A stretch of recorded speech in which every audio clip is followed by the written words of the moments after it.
आज हर दूसरे इंसान को कोई ना कोई डाइजेस्टिव इश्यू परेशान करता है और उसमें सबसे कॉमन है एसिडिटी। एसिडिटी को दूर करने के लिए हम एंटासिड्स जैसी दवाइयाँ लेना पसंद करते हैं और शॉर्टकट अपनाना चाहते हैं। वो आपके सिर्फ और सिर्फ सिम्टम को सप्रेस करता है, आपको कभी भी एक परमानेंट सोल्यूशन नहीं देता है और वो आपको जो साइड इफेक्ट देता है वो तो सब बोनस। इस वीडियो में मैं आपको बताने वाली हूँ एसिडिटी का जड़ क्या है, उसके सिम्टम क्या है और नेचुरल तरीके क्या है ताकि आप उसे हमेशा के लिए दूर कर सके।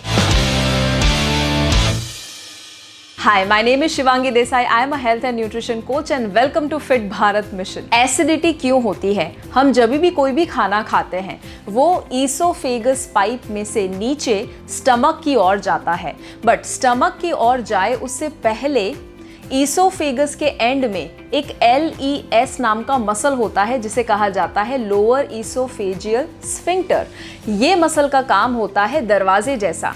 जब उसे खोलने की ज़रूरत होता है तब वो अपने आप को खोल देता है ताकि खाना एंटर हो सके वहाँ से और वो स्टमक की ओर जा सके, और जब खाना नहीं होता है तब वो दरवाज़ा बंद हो जाता है। अब जैसे ही खाना स्टमक की ओर जाता है तब उसके अंदर कुछ डाइजेस्टिव एंजाइम और कुछ एसिड जैसे कि हाइड्रोक्लोरिक एसिड रिलीज होता है। एसिड का दो काम होता है, एक है खाने को ब्रेक डाउन करना और दूसरा है बैक्टीरिया को मारना। तो क्या हमें एसिड की ज़रूरत है? एब्सोल्युटली यस, बट प्रॉब्लम तब क्रिएट होता है जब हम ज़रूरत से ज़्यादा एसिड प्रोड्यूस करना शुरू कर देते हैं। अब जब ज़रूरत से ज़्यादा जो आपका स्टमक हैंडल कर सके उससे ज़्यादा जब एसिड प्रोड्यूस होगा तो वो क्या करेगा? वो ऊपर की ओर आने की कोशिश करेगा, आपके ईसोफेगस पाइप तक आने की कोशिश करेगा, बट वो ना आए उसके लिए ही नेचर ने आपको ये दरवाज़ा दिया है LES नाम का।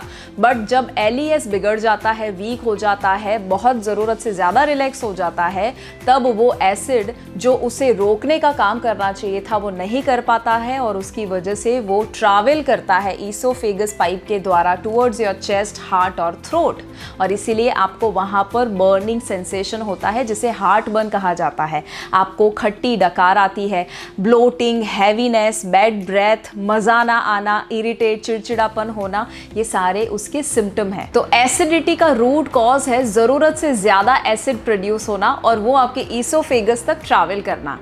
जब ये बहुत फ्रीक्वेंटली होना शुरू हो जाता है तो उसे कहा जाता है GERD, गैस्ट्रोईसोफेजियल रिफ्लक्स डिसीज। मैं आपको कुछ ऐसे ईटिंग और लाइफस्टाइल चेंजेस बताने वाली हूँ जो दो चीज़ों पे मेन फोकस करेगा। नंबर 1, कुछ ऐसी आदतें अपनाएं ताकि जो ज़्यादा एसिड प्रोड्यूस हो रहा है वो ना हो, और दूसरा LES मसल जो बहुत वीक हो चुका है उसे स्ट्रेंथन करने में हेल्प करे और उसे और ज़्यादा वीक ना बनाए। पहले बात करते हैं 7 ईटिंग हैबिट्स की। Number 1, start eating slow. जब आप स्लो नहीं खाते हैं तब आप बराबर चबा कर नहीं खाएंगे। चबा कर नहीं खाएंगे तो बड़े बड़े चंक जो है वो आपके पेट तक जाएंगे जो आपके डाइजेशन को डिस्टर्ब कर देंगे, ज़्यादा एसिड प्रोड्यूस होगा और ज़्यादा एसिडिटी होगी। जब आप फटाफट खाते हैं तो आपका SNS sympathetic nervous system on हो जाता है।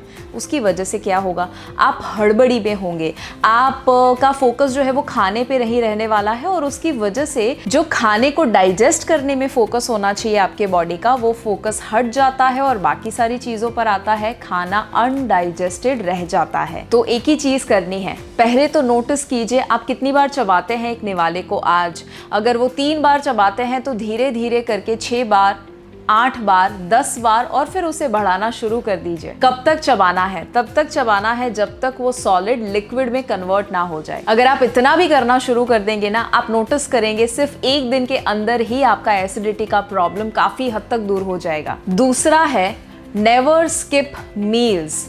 जब आपके मील टाइम फिक्स नहीं होते हैं, जब आप लंबे लंबे गैप रखते हैं 2 मील के बीच में, तो एसिड बहुत ज़्यादा प्रोड्यूस हो जाता है जिसका इस्तेमाल हम नहीं कर सकते हैं। बहुत सारे लोगों को मैंने देखा हुआ है कि वो सुबह एक मील ले लेते हैं और फिर पूरे दिन इतने बिजी होते हैं काम में या किचन में तो वो भूल जाते हैं खाना, बीच में एक आध बार चाय ले लेते हैं और फिर रात को सीधा डिनर करते हैं। इसमें डबल नुकसान होता है। एक तो आपने बहुत लंबा गैप रखा और बीच में आपने एक एसिडिक चीज़ ले ली। आइडियली कितना गैप रखना चाहिए? 2 मील्स के बीच में 3 से 4 घंटे का हो सके तो आप गैप रखिए। तो अगर आपने 9 बजे मानो आपका ब्रेकफास्ट लिया है, आप 12-1 बजे के आसपास नेक्स्ट मील ले सकते हैं। वो एक आइडियल समय है एसिडिटी को कम करने के लिए। साथ ही में मेक श्योर कीजिए कि आप वो बहुत बड़ा मील ना ले, उसे मॉडरेशन में खाएं। अगर आप ओवर ईट करेंगे तो एसिड बहुत ज़्यादा प्रोड्यूस हो जाएगा। तीसरा है, डिनर को जल्दी कंप्लीट कर दीजिए। बहुत सारे लोग मैंने देखा है एसिडिटी होने के बावजूद बहुत हैवी डिनर ले लेते हैं और बहुत लेट तक लेते हैं। हो सके तो सोने के 3 घंटे या इवन 4 घंटे पहले आप डिनर कंप्लीट कर सकते हैं। अगर वो बहुत ज़्यादा लग रहा है ना, डोंट वरी, धीरे धीरे आप प्रोग्रेस कीजिए। आधा घंटा अभी जो खा रहे हैं उससे जल्दी खाना शुरू कर दीजिए, ताकि आपको खाने के डाइजेशन और सोने के बीच में समय मिल सके। वो खाना डाइजेस्ट हो, उसके बाद आप सोए तो एसिडिटी नहीं होगा। साथ ही में जब आपको आदत होती है खाने के बाद तुरंत बेड के ऊपर लेटने की, तो वो ग्रेविटी की वजह से जो एसिड प्रोड्यूस हुआ है वो आपके थ्रोट की ओर ट्रैवल करना उसके लिए बहुत आसान हो जाता है। तो खाने के बाद 2 घंटे एटलीस्ट बैठिए या हल्का हल्का वॉक कीजिए, ताकि वहाँ आपके पेट में भी मूवमेंट हो और वो एसिड ट्रैवल ना करें। चौथा सबसे बेकार चीज़ जो लोग करते हैं वो है सुबह उठने के बाद तुरंत चाय और कॉफ़ी लेते हैं। ये एसिडिटी की बहुत बड़ी वजह है। सुबह खाली पेट पहले आप पानी ले सकते हैं या ऐसी कोई चीज़ जो अल्कलाइन है, उसी के बाद आप कोई नाश्ता करें और बाद में आप अगर टी कॉफ़ी लेंगे देन इट इज़ ओके। आप खाली पेट भी कभी कभी मील के बीच में जब चाय कॉफ़ी ले लेते हैं, वो ब्लैक टी हो, ब्लैक कॉफ़ी हो या रेगुलर हमारी चाय कॉफ़ी हो, कोई भी किस्म की चाय कॉफ़ी लेंगे, उसके अंदर जो कैफीन होता है वो एसिडिटी को ज़्यादा एनकरेज करता है। पांचवा है विच इज़ ऑब्वियस, जितना मसाले वाला खाना, स्पाइसी तली हुई चीज़ें खाएंगे, प्रोसेस चीज़ें खाएंगे, उतना ही ज़्यादा एसिडिटी होगा। हो सके उतना उससे दूर रहिए। छठी चीज़ है, अपने डाइट में हर रोज़ एटलीस्ट 1 बार आपको फ्रूट खाना चाहिए और 2 बार कोई ना कोई सैलड या वेजिटेबल्स खाने चाहिए। अगर हो सके तो कच्चे फॉर्म में खाइए। इसकी वजह से आपका एसिडिटी का प्रॉब्लम काफ़ी दूर होगा, क्योंकि ये बाय नेचर अल्कलाइन खाना है। अल्कलाइन खाना खाएंगे ऑटोमेटिकली एसिडिटी जो है वो कम होने वाली है। और उसमें भी ग्रीन लीफी वेजिटेबल्स जैसे कि धनिया पत्ते, पुदीने के पत्ते, पालक, मेथी या सीजन में जो जो ग्रीन वेजिटेबल्स अवेलेबल है उसे ज़रूर खाइए। एसिडिटी के लिए साइट्रस या खट्टे फ्रूट, अगर आपको ऐसा लगता है आपको सूट नहीं करता, तो उसके बदले बेस्ट फ्रूट जो है जैसे कि बनाना, चीकू, पपाया, वाटरमेलन, मस्कमेलन, इसे ज़रूर ऐड कर सकते हैं। और आखिरी हैबिट ईटिंग में जो है वो है drinking habit, and that is smoking and alcohol. जब आप स्मोक करते हैं उसके अंदर का निकोटिन LES को वीक कर देता है, और जब आप अल्कोहल लेते हैं तभी भी वो सिमिलर इफेक्ट देता है, आपके LES को बहुत ज़्यादा वीक कर देगा, जिससे एसिड रिफ्लक्स ज़्यादा होगा। ये तो बात हुई खाने में क्या बदलाव लाना। अब बात करते हैं बाकी सारी आपकी आदतें जिसमें भी बदलाव लाना उतना ही ज़रूरी है। Number 1, your posture and clothing. अगर आप बहुत ज़्यादा फॉरवर्ड बेंड करते रहते हैं पूरे दिन में, स्पेशली खाने के बाद या खाने के बाद लेट जाना, सो जाना, ये सारी सिचुएशन में ग्रेविटी की वजह से एसिडिटी बढ़ेगा। और अगर आपको आदत है टाइट कपड़े पहनने की, स्पेशली आपने टाइट जीन्स या टाइट बेल्ट पहना हुआ है, तो वो आपके स्टमक को बहुत ज़्यादा प्रेशर देता है और उसकी वजह से एसिडिटी का प्रॉब्लम बढ़ेगा। तो कंफर्टेबल कपड़े पहनिए, बहुत ज़्यादा टाइट नहीं, और पोस्चर का ख्याल रखिए। दूसरा है मूवमेंट, मूव योर बॉडी। आप जितना बैठे रहेंगे उतना एसिडिटी का प्रॉब्लम बढ़ेगा। जब एसिडिटी होती है तो एसिड को भी मूव करना पड़ता है।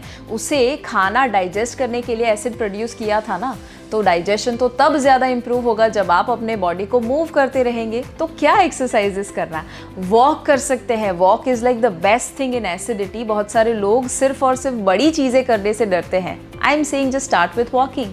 और आप योग कर सकते हैं, प्राणायाम कर सकते हैं, कुछ आसन कर सकते हैं, कुछ लो टू मीडियम इंटेंसिटी एक्सरसाइज कर सकते हैं, और उसकी वजह से मूवमेंट बढ़ेगा तो आपका एसिडिटी भी कम होगा। तीसरा है एंगर एंड इरिटेशन को दूर कर दीजिए। देखिए, जितना ज़्यादा आप गुस्सा करते हैं, जितना ज़्यादा स्ट्रेस लेते हैं ना, उतना ही ज़्यादा आपका पेट भी जो है वो स्ट्रेस लेने वाला है और एसिड ज़्यादा प्रोड्यूस करेगा। इट इज़ प्रूवन कि जब आप स्ट्रेस में और गुस्से में होते हैं तब आप SNS सिस्टम में आ जाते हैं, सिंपैथेटिक सिस्टम में, और उसकी वजह से आपका डाइजेशन बहुत ज़्यादा बिगड़ जाता है। ज़रूरत से ज़्यादा ऐसे एसिड प्रोड्यूस होना शुरू कर देते हैं और ऐसे हार्मोन्स रिलीज होना शुरू कर देते हैं कि जो आपके लिए बहुत नुकसान कारक है। चौथा है लैक ऑफ स्लीप। जब आप कम सोते हैं तो ज़्यादा एसिड प्रोड्यूस होता है। ना सिर्फ वो डाइजेशन को इंटरप्ट करता है बट वो आपके स्फिंक्टर को भी बहुत ज़्यादा डैमेज करना शुरू कर देता है, इंटरप्ट कर देता है, और उसकी वजह से आपको चिड़चिड़ापन भी रहेगा जब आप अच्छे से सोएंगे नहीं। रात को जितना हो सके अच्छी लंबी डीप स्लीप 7 से 8 घंटे की स्लीप लेना शुरू कर दीजिए। पांचवा है वज़न को कम कीजिए। देखिए, अगर आप ओवरवेट है या ओबीज है तो आप कभी भी आशा नहीं रख सकते कि ज़िंदगी भर आपका एसिडिटी का प्रॉब्लम चला जाएगा जब तक आप एक आइडियल वेट तक ना पहुंच जाए। हमारा स्टमक जो है उसके ऊपर एब्डोमेन होता है जिसका काम है आपके स्फिंक्टर को, LES को सपोर्ट करना और उसे स्ट्रेंथन करना।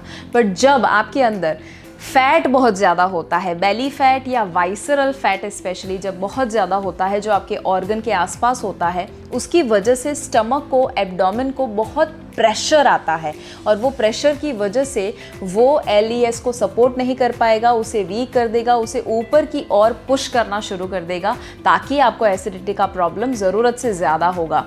ये जो कंडीशन है उसे कहा जाता है हाइटस हर्निया, जो ज़्यादातर प्रेग्नेंट लेडीज़ को 3rd ट्राइमेस्टर में फेस करना पड़ता है। और आखिरी है, हो सके तो राइट साइड पर सोना अवॉइड कीजिए। जो ईसोफेगस है वो आपके स्टमक के राइट साइड पर एंटर करता है, उसकी वजह से जब आप राइट साइड पर सो जाएंगे तो पूरा जो एसिड है खाने के बाद वो एसिड कवर कर देता है आपके पूरे एरिया को, जिसकी वजह से एसिड रिफ्लक्स ज़्यादा होने की संभावना है। इसीलिए मैं हमेशा रेकमेंड करती हूँ कि आप कंपैरेटिवली राइट साइड के बदले लेफ्ट साइड पर सोना ज़्यादा प्रेफर करें। वाह, इतनी सारी चीज़ें हैं जो अफेक्ट करती है आपके एसिडिटी को, बट बहुत सारी चीज़ें मैंने आपको बताई है। आई एम श्योर आप सारी चीज़ें एक साथ तो नहीं कर सकते हैं। क्या करना है, एक चीज़ को पकड़िए और फिर उसे धीरे धीरे इम्प्रूव करना शुरू कर दीजिए और उसके बाद बाकी सारी चीज़ों में, आदतों में आप बदलाव ला सकते हैं।